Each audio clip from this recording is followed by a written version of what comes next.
लेकिन ये जो आप एक मिसाल कायम कर रहे हैं धमाके से उड़ाने की एक टावर को, ये एक ऐसी रवायत पड़ जाएगी, फिर एक नहीं आपको सैकड़ों टावर गिराने पड़ेंगे। बिस्मिल्लाहिर्रहमानिर्रहीम। अस्सलाम वालेकुम दोस्तों, उम्मीद है आप सब खैरियत से होंगे। मगर दोस्तों, नस्ला टावर की जो मकीन रहायशी हैं वो इस वक्त बिल्कुल खैरियत से नहीं हैं। अभी मैं आपको इस वीडियो के अंदर यहाँ के एक शहर मकीन हैं जिनका मैं भी आपको इंटरव्यू सुनाता हूँ। बड़े दुख के साथ उन्होंने इंटरव्यू दिया है और आपको ये भी बताता चलूँ कि खातून यहाँ पे इंटरव्यू देते हुए बेचारी बेहोश होकर उनको हॉस्पिटल लेकर जाया जा चुका है। और साथ साथ मैं आपको ये भी बताऊँ कि आज बिजली और गैस की टीमें यहाँ पर पहुँच गई हैं ताकि लाइन को कट आउट किया जा सके। और 28 तारीख की उनकी डेडलाइन जो है, घर से बेघर किया जा रहा है। लोग बेचारे यहाँ के जो मकीन है नस्ला टावर के, वो अभी तक परेशान हैं। चलते हैं, आपको मैं इंटरव्यू दिखा देंगे। जिन्होंने एनओसी देख के प्रोजेक्ट को कराया उनका कोई कसूर नहीं, कंपनसेशन देना चाहिए।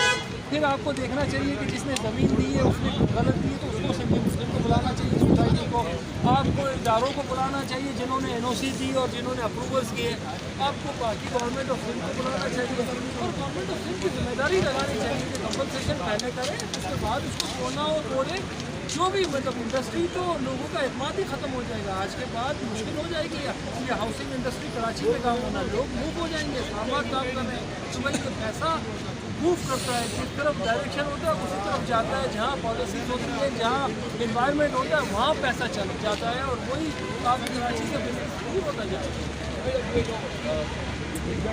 बनाया क्या है वो आपकी जो ऑर्गेनाइजेशन हैं उनके मेंबर?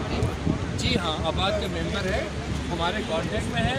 हमने उनको कल भी बिठाया था और हम खुद चाहते हैं कि ये गवर्नमेंट के साथ बैठे और हम कोई कंपनसेशन का वे आउट निकाले। जो बिल्डर कर सकता है वो बिल्डर करे, जो गवर्नमेंट ऑफ सिंध कर सकती है।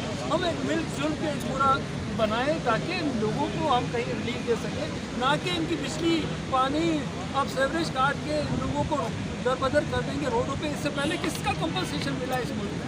नहीं, लेकिन जब ये केस नीचे हाई कोर्टों में आया, सुप्रीम कोर्ट में आया, डायरेक्ट उन्होंने अब तो प्रोटेस्ट किया। एक तो पहले ज़माने में बड़ा मशहूर हो गया था कि टमाटर तक का इसको नोटिस दिया जाने लगा था, हालांकि इसमें क्या क्या मसाइल नहीं है।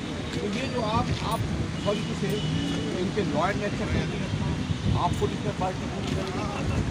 देखिए, हम खुद साथ थे, हम पार्टी बनना चाह रहे थे, लेकिन इस पर उन्होंने बनाया नहीं किया।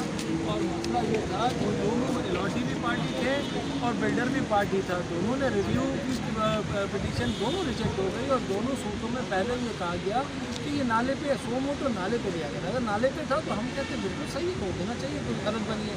लेकिन जब नाले पे नहीं था तो फिर इनको कहा गया कि ये रोड पे है, रोड नापे गए, रोड पूरे थे। फिर कहा गया कि ये ज़मीन पे इंक्रोचमेंट है, इनकी 780 का ज़मीन लीज है और बाकी अलॉटमेंट है, लीज नहीं है। तो जो अलॉटमेंट है पूरे शहर में अलॉटमेंट नहीं, हम कंस्ट्रक्शन करते, इसका मतलब तो कायदे हर जगह प्रॉब्लम हो जाएगा।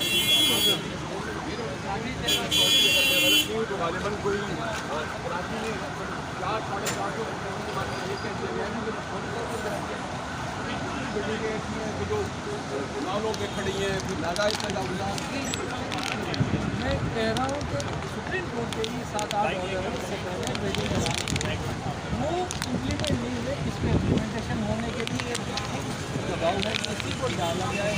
इलीगल जो अप्रूवल के बगैर कंस्ट्रक्शन हो रही है, 400 बिल्डिंग हो रही है, हम कहते हैं उनको ख़त्म होना चाहिए।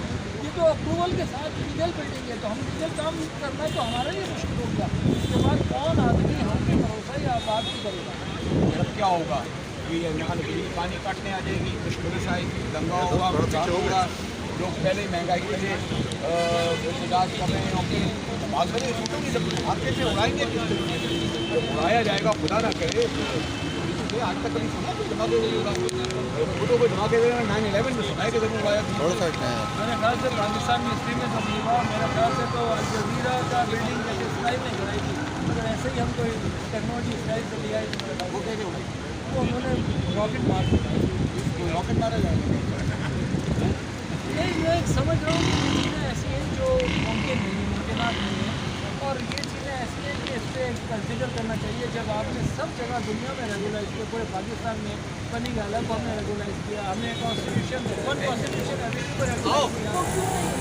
यहाँ के लोग हैं, ये आपके लोग हैं, ये क्या करके आए हैं? अगर इन लोगों को तो अब सारा इंतजार ग्रहण करें। बहुत मुश्किल कंडीशन है, वाइट कॉलर लोग हैं, ये मर जाएंगे, ऐसे ही मर जाएंगे। कहाँ तक जाएंगे? आपके सामने जब आगे से उड़ाया जाएगा तो ये मंजर देख सकते हैं। नहीं देख सकता, कोई भी नहीं देख सकता। खुदा मतलब ये सब सब लोग रह रहे हैं जो अंदर बैठे हुए सारे लॉबी जिसको आपने देखा, वो हमें भी कह रहे हैं कि आप भी नहीं जाएंगे, आप भी हमारे साथ ही यहाँ हमारे।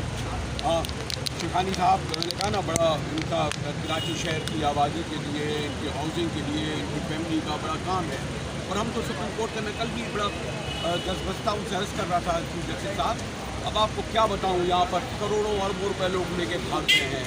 यहाँ पर लोगों ने अब क्या क्या फालूदे वालों के यहाँ अरबों रुपए निकलते हैं, पता नहीं किन किन के साथ कितने लोग पकड़े गए हैं। अंडर ट्रायल कैदी जो है हज़ारों की तादाद पड़े, जो सजाए मौत का इंतजार करें, उनके फैसले नहीं होते हैं। मैं अगर किस शोबे में जाऊँ जनाब, और यहाँ के लोग वो जो माली जो थे वो अरबों रुपए लेके भाग गए, कुछ नहीं हुआ। एक और बड़ी सियासी शख्सियत है, भाग गए, आप उनके क्या कर दिया आपने, घर के सामने आपके पुलिस खड़ी है। सिर्फ क्या सॉरी टू से मैं फिर कह रहा हूँ चीफ जस्टिस साहब, आप इस पर और फरमाएँ, बार बार फरमाएँ। और आके आप यहाँ देखें, इनके वकीलों से बात करें।